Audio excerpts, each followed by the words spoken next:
Welcome, everybody. Thank you for coming out to this intimate evening at Sunflower Cafe with very special guests, Will and Madeline Tuttle, two longtime heroes of mine, and I'm thrilled that they're here tonight. So I will start my talk. My name is Melanie Benson, and I'm thrilled to be here tonight to welcome Dr. Will Tuttle, author of The World's Peace Diet, a book which for me changed everything about how I see the world. Now, The World's Peace Diet discusses the big picture, the world. I have a book that came out last November called Marrying Myself that focuses on a different world. Thank you. It focuses on a different world, our inner world. It's women's fiction with a vegan twist, and it's been called the anti-romance romance because it highlights the notion that at the end of the day, our most important relationship is the one we have with ourselves. And one of the ways my protagonist, Julia Jones, loves herself is by living a vegan life. We've got copies of Marrying Myself available for sale in the corner. I've got just a few, so make sure to get yours before you head out. I'm happy to sign them for you. And Beth, right here, can help you out with the sale. Okay, so getting back to that inner world.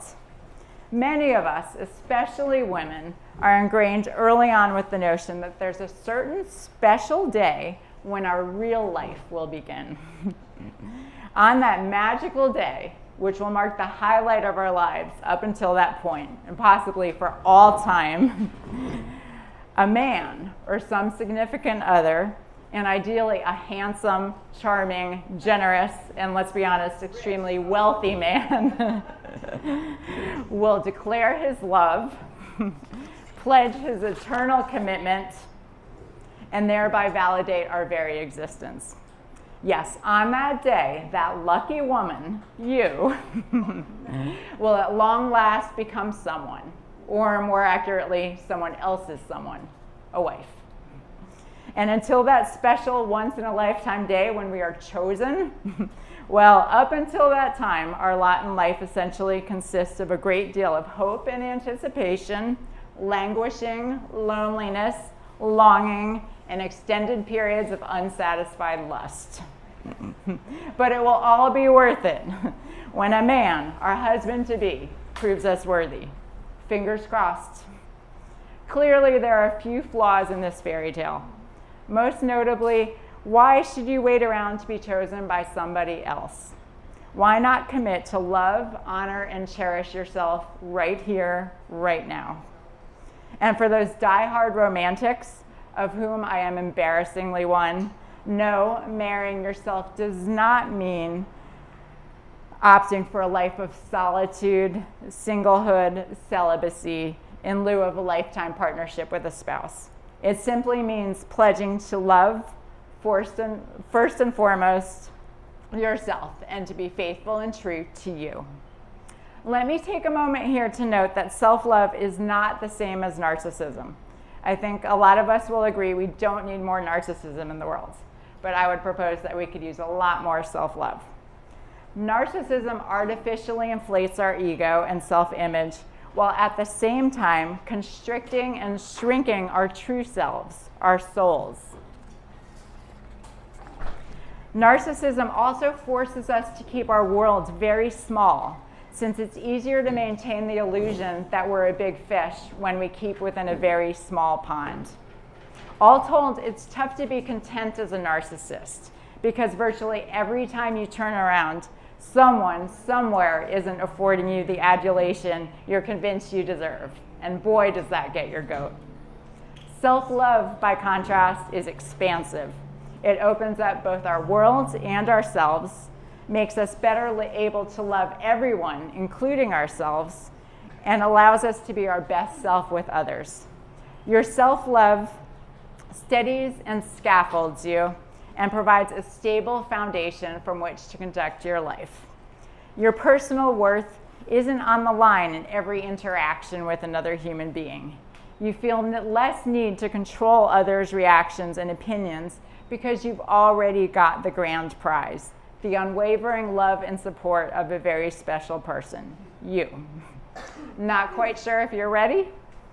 Here are my top 7 lucky reasons to take the leap of love with you by marrying yourself. Number 1, you'll heal abandonment issues. Got abandonment issues? Join the club. Who of us hasn't been rejected, cast aside, discarded at some point in life? But when we take a closer look at the abandonment that's happening now in real time, we generally find that the number 1 culprit is us. How often do you shame yourself, blame yourself, berate yourself, utterly forsake yourself in the face of failure, disappointment, or trouble? I myself used to do so just about all the time. I assumed that if something bad happened, it meant that there was something terribly wrong with me. And instead of encouraging and supporting myself during those tough times, emotionally speaking, I would leave myself in the dust. But no longer. Years ago, I made a vow to be my own staunchest ally and steadfast friend.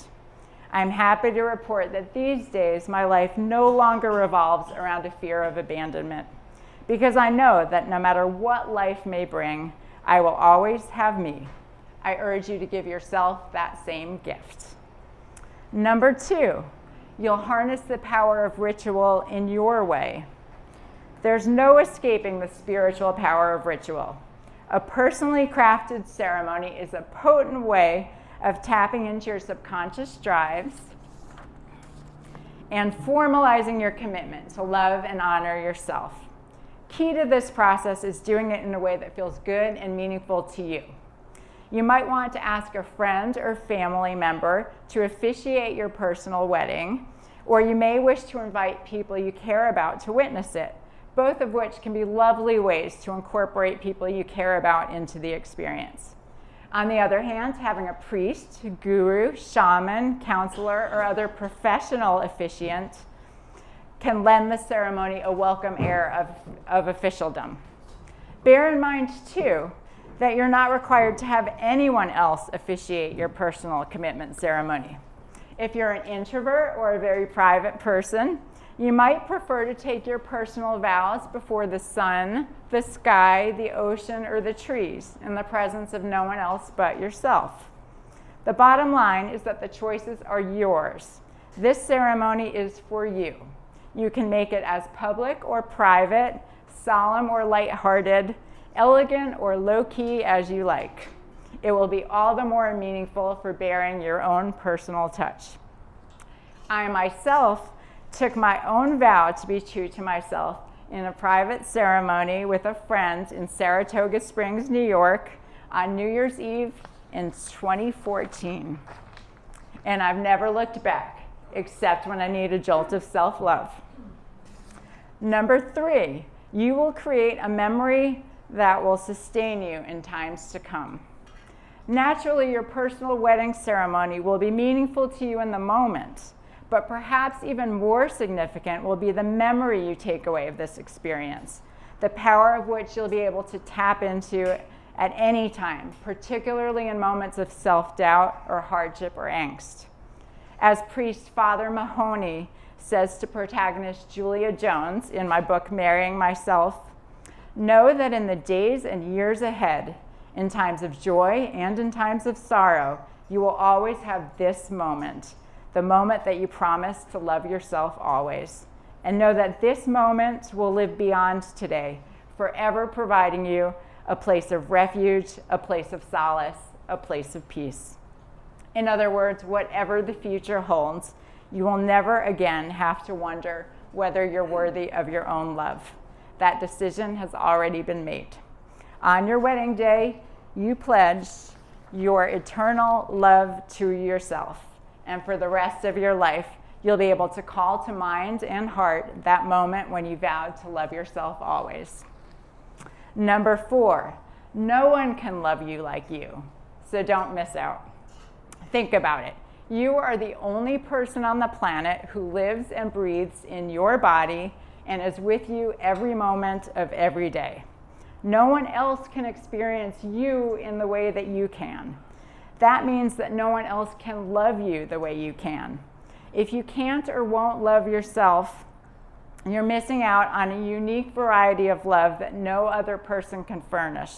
And the best part of all, it's entirely within your control and available to you right now. If that's not worth celebrating, what is? Number 5, you'll go on to be the best life partner you can be. Of course, it's one thing to make a commitment. It's another to create a happy marriage. Making a formal commitment to yourself will motivate you to be and become the best life partner you can possibly be to yourself. You'll be spurred to go on to create the best life possible, a life that does justice to you and that sacred commitment. And each new day will present an opportunity to find fresh and innovative ways to show your love to yourself. What better way could there be to live? Number 6 is an excuse to throw a party and go on a honeymoon. Deep thinking aside, holding a personal wedding day is a great reason to throw a party and even go on a honeymoon. Been searching for something to celebrate? You found it.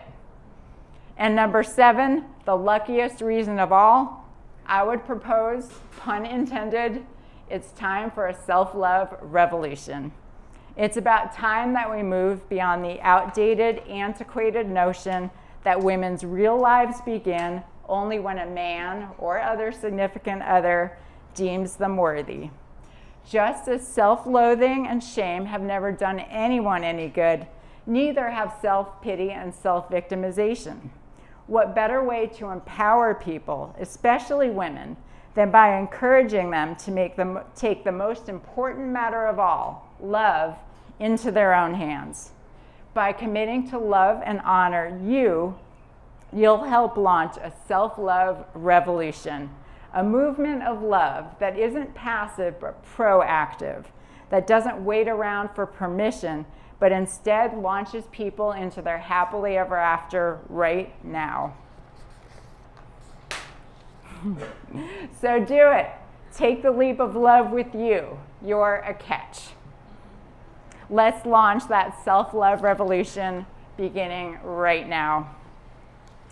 And now I would love to welcome our guest of honor, Dr. Will Tuttle. Thanks, everybody. I love you. Okay, I'm just going to give you